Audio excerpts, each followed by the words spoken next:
Hello everyone, it's Mrs. Harrison back again with another story for you. Today's story is Paddington, the original story of the bear from Peru.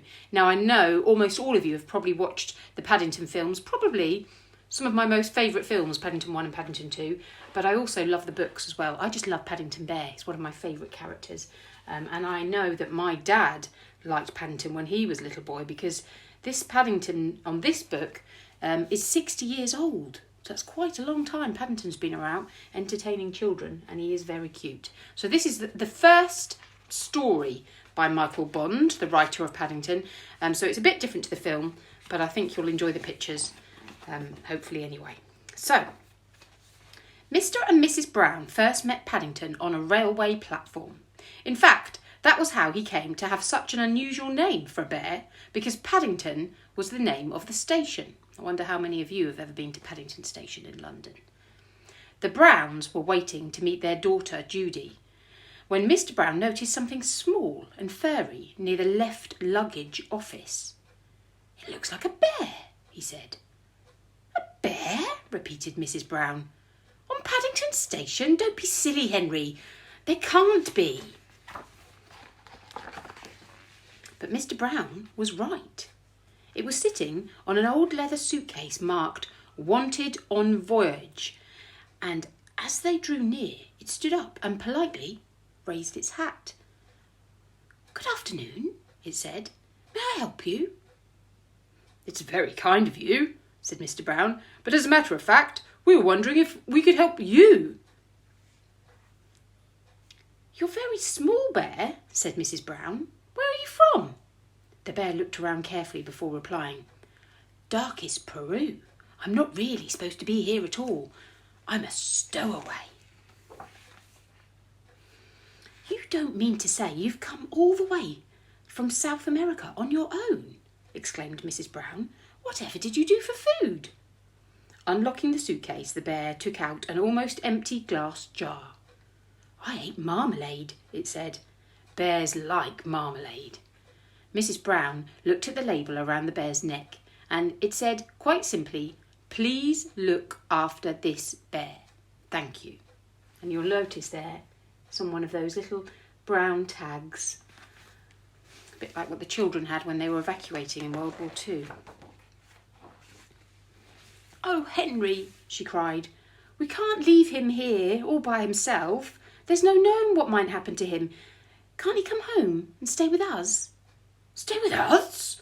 repeated Mr. Brown nervously, and he looked down at the bear. Would you like that?" he asked. "That is," he added hastily, "if you have nothing else planned." "Ooh, yes," replied the bear. "I would like that very much. I've nowhere to go, and everyone seems in such a hurry." "That settles it," said Mrs. Brown. "Now, you must be thirsty after your journey. Mr. Brown, can you get some tea while I go and meet our daughter, Judy?" "But Mary," said Mr. Brown, "we don't even know his name." Mrs. Brown thought for a moment. "I know," she said. "We'll call him Paddington, after the station." Paddington. The bear tested it several times to make sure it sounded very important. "It sounds very important." Mr. Brown tried it out next. "Follow me, Paddington," he said. "I'll take you to the snack bar." Mr. Brown was as good as his word. Paddington had never seen so many snacks on one tray, and he didn't know what to try first. He was so hungry and thirsty, he climbed up on the table to get a better look. Mr. Brown turned away, pretending he had tea with a bear on Paddington Station every day of his life. "Henry!" cried Mrs. Brown when she arrived with Judy. "Oh, what are you doing to that poor bear?" Paddington jumped up to raise his hat, and in his haste he trod on a strawberry tart, skidded on the cream, and fell over backwards into his cup of tea. "I think we'd better go before anything else happens," said Mr. Brown. Judy took hold of Paddington's paw. "Come along," she said. "We'll take you home, and you can meet Mrs. Bird and my brother, Jonathan." Mr. Brown led the way to the waiting taxi. "Number 32 Windsor Gardens, please," he said. The driver stared at Paddington. "Bears is extra," he growled. Sticky Bear's is twice as much. And make sure none of it comes off on my interior. It was clean when I set out this morning. The sun was shining as they drove out of the station, and there were cars and big red buses everywhere. Paddington waved to some people waiting at a bus stop, and several of them waved back. It was all very friendly. Paddington tapped on the taxi driver on his shoulder. "It isn't a bit like darkest Peru," he announced. The man jumped at the sound of Paddington's voice. "Cream!" he said bitterly. "Cream and jam all over me coat!" And he slid the little window behind him shut. "Oh dear, Henry," murmured Mrs. Brown. "I wonder if we're doing the right thing." Fortunately, before anyone had the time to answer, they arrived at Windsor Gardens, and Judy helped Paddington onto the pavement. "Now you're going to meet Mrs. Bird," she said. "She looks after us. She's a bit fierce at times, but she doesn't really mean it, and I'm sure you'll like her." Paddington felt his knees begin to wobble. "Sure I shall, if you say so," he replied. "The thing is, will she like me?" He's looking a bit nervous as he goes up into the house. "Goodness gracious!" exclaimed Mrs. Bird. "What have you got there?" "It's not a what," said Judy. "It's a bear called Paddington, and he's coming to stay with us." "A bear?" said Mrs. Bird as Paddington raised his hat. "Well, he has good manners, I'll say that for him." "I'm afraid I stepped on a jam tart by mistake," said Paddington. "I can see that," said Mrs. Bird. "You'd better have a bath before you're very much older. Judy can turn it on for you. I dare say you'll be wanting some marmalade too." "I think she likes you," whispered Judy. Paddington had never been in a bathroom before, and while the water was running, he made himself at home. First of all, he tried writing his new name in the steam on the mirror.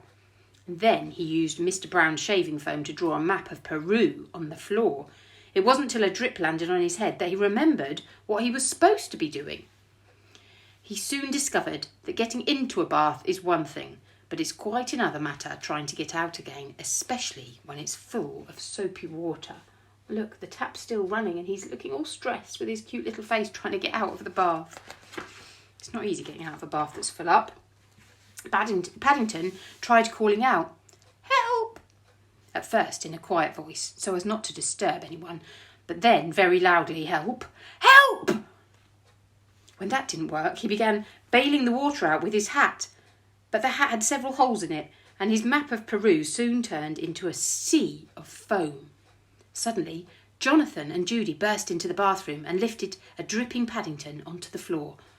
"Thank goodness you're all right," cried Judy. "We heard you calling out." "Fancy making such a mess," said Jonathan. "You could have pulled the plug out." "Oh," said Paddington. "I never thought of that." When Paddington came downstairs, he looked so clean, no one could possibly be cross with him. His fur was all soft and silky, his nose gleamed, and his paws had lost all traces of the jam and cream. And I really love this picture here of Paddington because he looks so cute with his smiley little face and his little pads and his cute smiling little nose. The Browns made room for him in a small armchair, and Mrs. Bird brought him a pot of tea and a plate of hot buttered toast and marmalade. "Now," said Mrs. Brown, "you must tell us all about yourself. I'm sure you must have had lots of adventures." "I have," said Paddington earnestly. "Things are always happening to me. I'm that sort of bear." And he settled back in the armchair. "I was brought up by my Aunt Lucy in darkest Peru," he began. "But she had to go into a home for retired bears in Lima." He closed his eyes thoughtfully, and a hush fell over the room as everyone waited expectantly. You could see them all ready with their toast and marmalade, ready to listen to Paddington's story about his life.